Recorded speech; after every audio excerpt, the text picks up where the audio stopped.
મહેન્દ્ર રામ મહારાજ કી જય।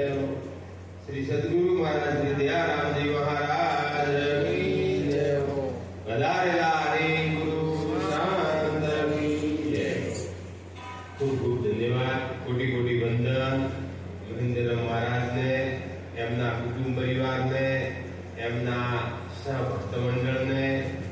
કેટલા વર્ષોથી 30 વર્ષથી જો કદાચ આવો ત્યાં યજ્ઞ નો પ્રોગ્રામ રાખી સંતોને બોલાવી અને અમને પણ મહાપુરુષોના દર્શન કરાવે અને આવો જ એક મહિમા આદિ અનાદિની વાત જો કદાચ આજે આપણને સાંભળવા મળતી હોય એવા મહેન્દ્ર મહારાજને કોટી કોટી વંદન, એમના પરિવારને જય ગુરુ।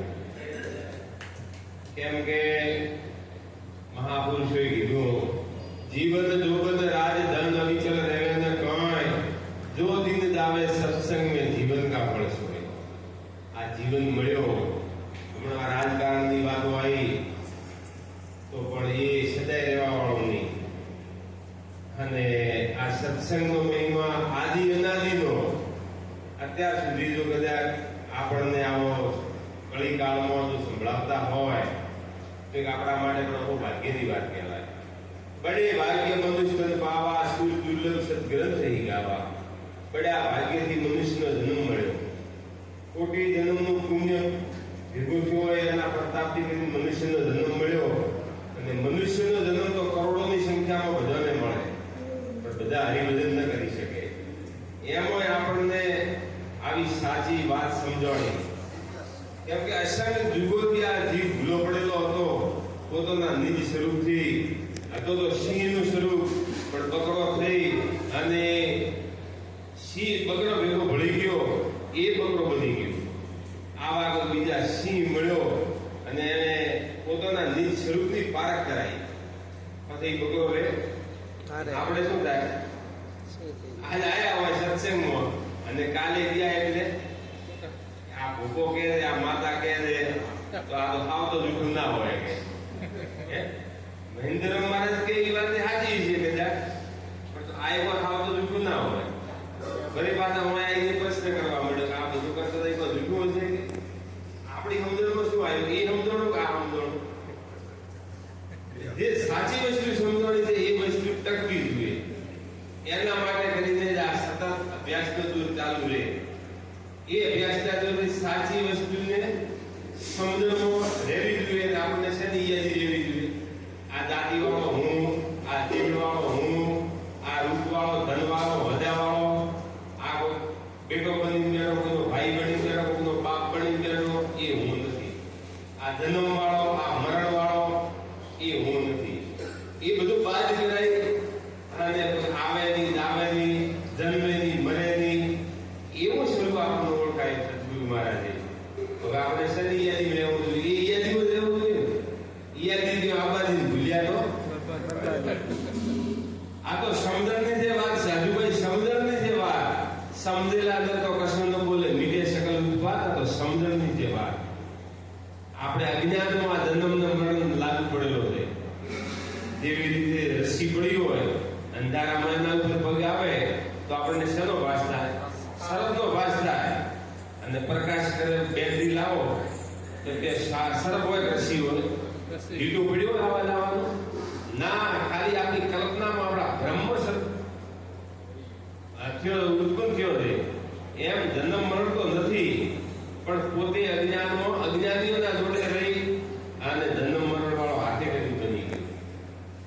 ગુરુ મહારાજે એને નિવારણ કરાયો તો મોક્ષ પદની પ્રાપ્તિ, મોક્ષ તો હતા પણ આપણે બંધનમાં આવ્યા હતા।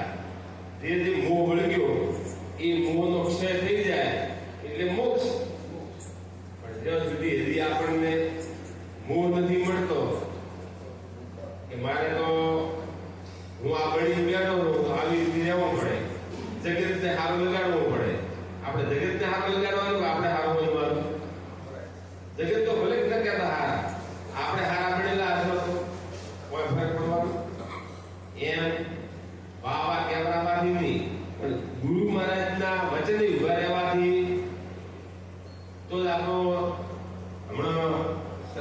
કીધું કે મને કશું આવડતું નથી, હું તો કે સંતોનો ચરણની રજ દાસ બનીને જ રહ્યો હતો કે એટલે ઊંચા ઊંચા સબકો ચાલે, નીચા ચાલે ને કોઈ એક વાર તો નીચા ચાલે તો સબસે ઊંચા હોય. તો મીઠા મીઠા સબકો પીવે, કડવા પીવે ને કોઈ એક વાર તો કડવા પીવે તો સબસે મીઠા હોય. આ સંતોના શબ્દો છે એ આપણને મીઠા ન લાગે. જગતની વાતો હોય, રાજકારણની વાતો હોય એ મીઠી લાગે. એ એટલી વાતો હળે જવાથી, એ વાતની પાછળ રહેવાથી આપણું કલ્યાણ થશે. સંતોની વાતો જે આગળ મહાપુરુષોએ પોતાનો અહમ બધું છોડી, રાજા ભદ્રી 92 લાખ માળો છોડી અને સંતોના સંગમાં ગયા અને એ વાતને પકડી તો આજે એમનું નામ લેવામાં આવે છે. રાજા ધનક મહેન્દ્ર મહારાજની જેમ સંસારમાં રહી, જગતમાં રહી, એ પણ રાજ ચલાવતા હતા. સુખદેવજી ધનના યોગી હતા, સંન્યાસી હતા, પણ છતાં એ જનક રાજાના ચરણમાં જઈ અને સાચી સમજણની પ્રાપ્તિ કરી અને એ સમજણથી પરીક્ષિત રાજાને એ જ સમજણ સમજાવી અને 7 દિવસમાં મૃત્યુનું નિવારણ કર્યું. એમ સંસારમાં રહેવાથી કે સંસાર છોડવાથી કોઈ ફરક પડતો નથી. છોડવાનું આપણી સમજણ છોડવાની છે. જે અણસમજણ પકડે એ છોડી અને સાચી સમજણમાં રહેવાનું છે. એ સમજણ સદગુરુ મહારાજે જે આપણને સમજાય એ જ સમજણમાં રહેવાનું છે. તો આપણે આ મનુષ્યનો જન્મ મળ્યો એ પોતે સમજણની પ્રાપ્તિ કરે અને બીજાને પણ પ્રાપ્તિ કરાવે. મહેન્દ્ર મહારાજ મહિને અલગ અલગ સંતોને બોલાવી અને આપણને પણ કેવી આ વાતની બધી આનંદ કરાવે છે. તો એ સમજણ લઈને આપણે સમજણમાં તો રહેવું પડશે. પછી તો સાચી આનંદ કેવો છે? બારે કેવો બધું મળે પોતાનામાં જ પડેલો રહે. પણ આપણે શબ્દ બિન સુરત પાવે ફીર ભટકા ખાય, દ્વાર ન પાવે શબ્દ ક્યારે કહા જાય છે. આ સુવિધા ભૌતિક સુખને પકડવા ગઈ, ઇન્દ્રિયોના સુખને પકડવા ગઈ. એથી પોતાનો સાચો શાશ્વત સુખની પ્રાપ્તિ ન થાય.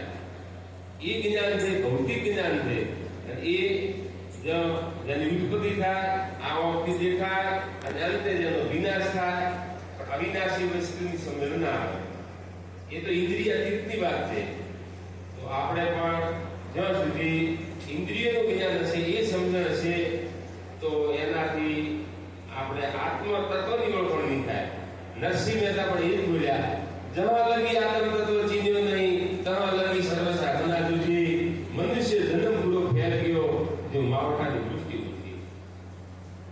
વીરોભાઈ પણ એ બોલ્યા, આત્માને ઓળખ્યા વિના લખ 84 નહીં મટે, બ્રહ્મણાને ભંગ્યા વિના ભવના ફેરા નહીં મટે. સાગર દોણનો બારદોન હોય પણ ધોન ફળેલો હોય એનો ભાવ આવે? ભાવ છે તો માલનો આવે. તો આપણે કપડા સારા પહેરવા હોય કે શરીરથી રૂપાળા હોય પણ સમજણ ન હોય. આ સંતો મહાપુરુષો થઈ ગયા પણ એ થોડાક કપડાથી, શરીરથી, રૂપથી ઓળખાણા, જાતિથી ઓળખાણા.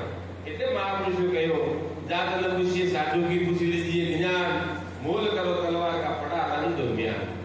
નાતી જાતિ નથી મારા ગુરુજીના દેશમાં પનભાઈ, જાતિને છોડીને તમે ખાવ આઝાદી, બતાવો ગુરુજીનો દેશ. પિંડને ભ્રમણથી પાર મારા ગુરુજીનો દેશ. એટલે આવી વાત પિંડ ભ્રમણમાં જે વસ્તુ નથી સમજાતી એ ઘરની વાત, અગમ ઘરની વાત, અગોચરની વાત સદગુરુ મહારાજે આપણને સમજાય છે. તો આપણે એ જ સમજણમાં રહેવું પડે. હવે આપણે સમય મર્યાદિત છે. હવે આપણો કઈ વાણીને વિરામ બોલો.